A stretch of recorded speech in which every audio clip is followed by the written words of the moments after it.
Welcome to Mismanagement TV.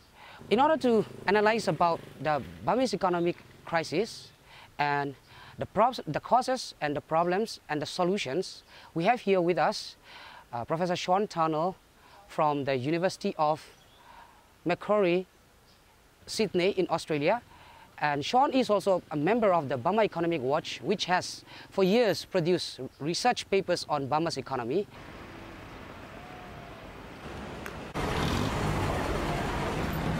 Okay.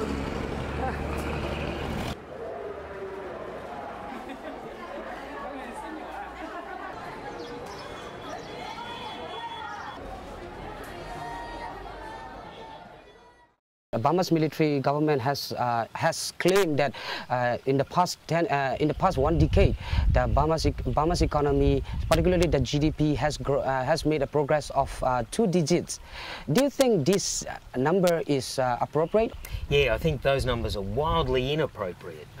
Burma's economy has not been growing anything like 10% a year, because if it had, Burma would now be quite a wealthy country.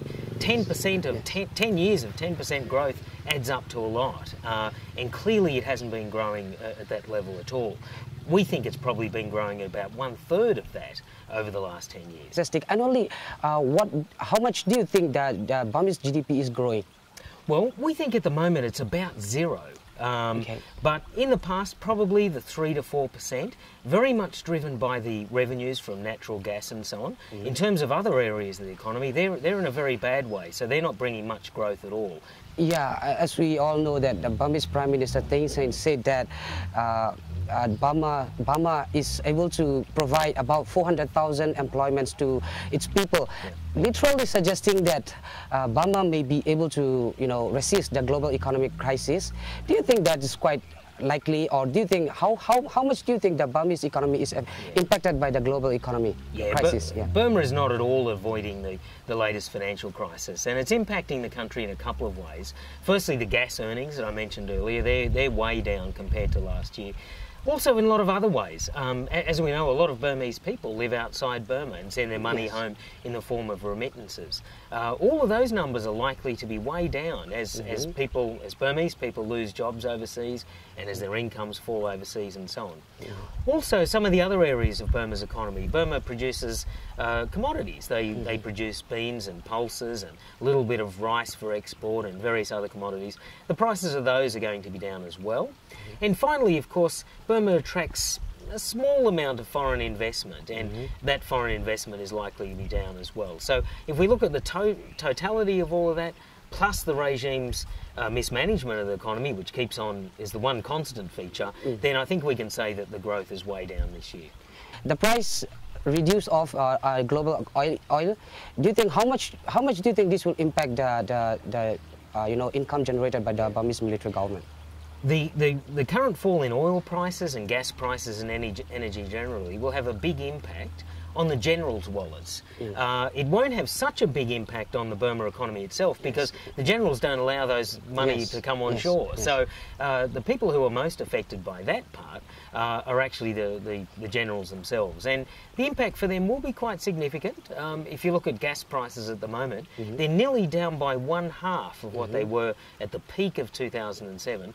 Plus, the volumes that are being exported to Thailand are down a little bit as well. So the reduction in the revenues earned by the gas, which goes primarily to the generals, will be down by quite a bit.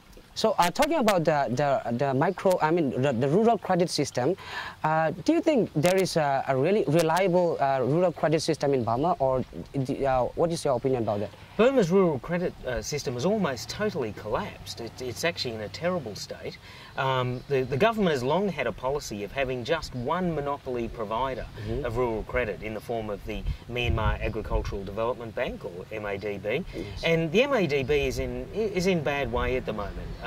It's been decapitalising over the last few years as it's made losses, and the government has often taken a lot of its capital for their own purposes. So the MADB is in a bad position. It's very much limited in the amount that it can lend in terms of both its capacity and in terms of some very strange regulations that the government imposes upon it. So most of the problems in rural finance in Burma are institutional, they're very much policy driven, and we see it very much in the form of the MADB and its problems. If we look at this from the political point of view, do you think, I know it's economic reform is a big thing and it's not just single particular things, but do you think economic reform would be possible without any kind of political reform or at least without a change in the regime in the currently? Yeah, no, I think economic reform in Burma will require dramatic political change, because if we look at the problems of Burma's economy, most of the problems extend from the fact that there is no rule of law, there are no property rights, and a lot of the sound financial institutions and other institutions that you need for a prosperous economy are simply not there. And the fact that they're not there is a direct extension of the nature of the government itself. So I don't see any hope for profound economic reform coming until there is at least some degree of political reform. Often the military government blames to the Western sanction for the economic degradation in the country, saying that the sanction has actually negatively impacted on the economy.